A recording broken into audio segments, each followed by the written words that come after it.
हमेशा खुश नजर आता है, परंतु और उसके एक कांटों का बाजोर पाया जाता है। तो ठीक है ना?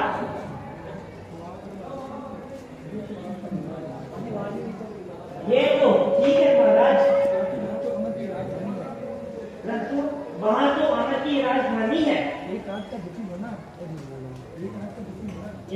का दुखी होना, उसके अपने दुर्भाग्य की निशानी है।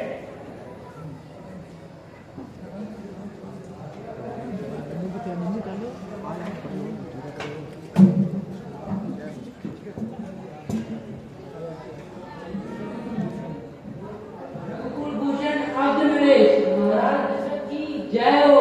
भगवान, क्या संदेश लाए हो? विद्यावती से पूर्ण जाने कुछ संस्कार है। राज्यसभा में आ रहे श्री शरवण देव कुमार है। ओ भाग्य, जाइए उन्हें आदर से हवा में लाइए। जी महाराज।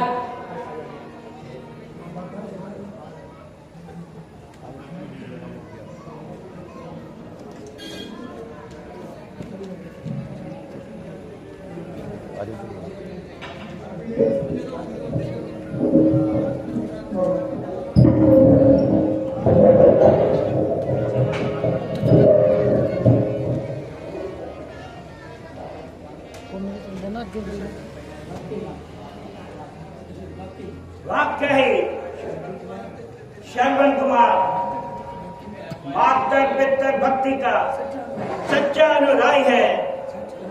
साथ कहो तो बेगुण धाम को प्राप्त करने का अधिकार केवल उसी को है। कहाँ रहते हैं बेटे इस शुभ स्थान के अंदर?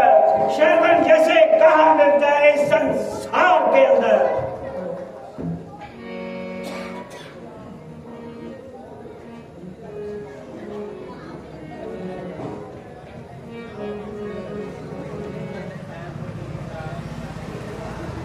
जिनका दर्शन करने को सुरपुर से देवता आते हैं, जो राज्य नीति विशेष सदा प्रजा का न्याय चुकाते हैं, जो आज दृष्टि से दुनिया में सूर्यवंशी कहलाते हैं।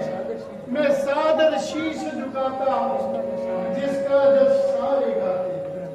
परंतु नाम है पहला मेरा, पिता और माता को करूंगा दूसरा पन्ना, इस जग के त्राता को मेरा है तीसरा पन्ना। वशिष्ठ गुरु ज्ञाता को करूंगा फिर आखिरी पन्ना, रघुकुल रूप दाता को।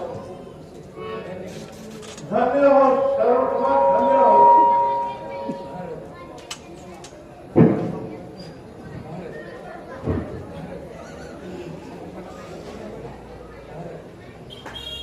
बेटा तरुण कुमार, भारतीय पुत्रों पर ये नाच करती है।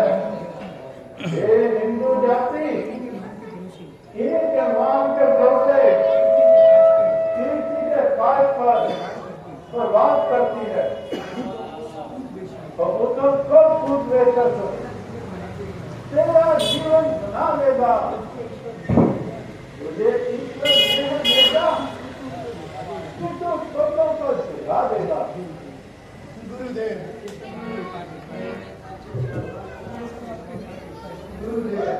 ये तो आपकी अपार कृपा है। अन्यथा मैंने इसका भी कहा, मैं तो अपनी माता पिता के बड़ा कर्जदार हूँ। इसी कारण महाराज के सामने शर्मसार हूँ। जमाने भर की आफते चाहे श्रवण किया जाए, माता पिता के सामने चाहे मेरे प्राण चले जाए, ना रहे जीवन मेरा, ये मुझे मंजूर है। आंख में आ जाए उनकी गुमशुदा नूर।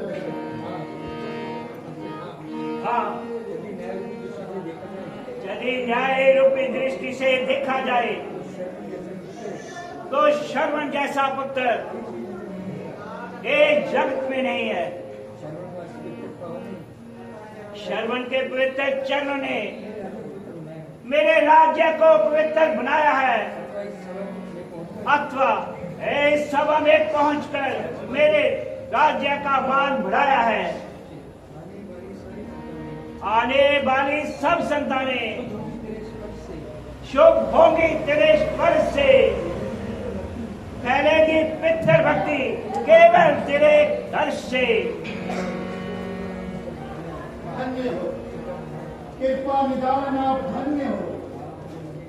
आपने मुझे ये गौरव प्रदान करके बड़े ही ऊंचे सिंहासन पर बिठाया है। मैं आपका सदैव ऋणी रहूंगा। परंतु गुरुदेव, आप मुझे मेरे माता पिता के अंधे होने का कारण बताइए और इस भूली भटकी हुई आत्मा को सही मार्ग पे लाइए। गुरुदेव, गुरु मंत्र दो ऐसा सीधी मेरी तकदीर हो जाए, मिल जाए उनको नैन ज्योति, खाक मेरी अच्छी हो जाए। बेटा तरुण कुमार, वास्तव में तुम्हारे माता पिता के फादर ने संतान का कुछ नहीं कहा। सारे संतान कुछ पुत्र हो न बुद्धि और न ज्ञान से। वास्तव में ब्रह्मा आदि देवता को कुछ करने के लिए और उन्हें खास समाधि लगाई और कुछ वर्षों के बाद ब्रह्मा आदि देवताओं ने उन्होंने बांध दिया। यदि तुम उससे चाहते हो तो तुम्हें नैन ज्योति से हाथ होने पड़ेगा। पिता, ये आपने क्या किया? मेरी प्राप्ति के लिए आपने अपना अंधापन स्वीकार किया। यहाँ पर कहाँ जाओ कुछ समझ में नहीं आता। हुई है आज के मारे मुझ ऐसे बदकिस्मत पर चीरता है मेरा, क्या मुझे शमशीर बनकर। कोई आप ही कोई ऐसा बतलाइए, आप ही कोई ऐसा उपाय बतलाइए जिसके करने से मेरे अंधे माता पिता को उनकी नैन ज्योति वापस मिल जाए। बेटा शर्मा, उपाय का तो कुछ भी नहीं है। उपाय तो कोई कठिन नहीं है। यदि उनको अरशद जी जो यात्रा कराए उन्हें अपने तीर्थों की यात्रा कराई जाए तो उनके मन की बुराई करी और उनके मुझाई करी फिर खेल सकती है। फिर से खेल सकती है। जगत पिता जगत पिता जगदीश्वर स्वामी जगदीश्वर स्वामी बिगड़ी बेली बना देगा, बिगड़ी तेरी बना देगा। अंधों को जो प्रकाश करूं, अंधों को जो प्रकाश करूं, अंधों को दे प्रकाश करूं, माया भी बना देगा। महादेव बना देगा। धन्य धन्य हो गुरुदेव। वाकई वाकई ही उपाय कोई ज्यादा कठिन नहीं है।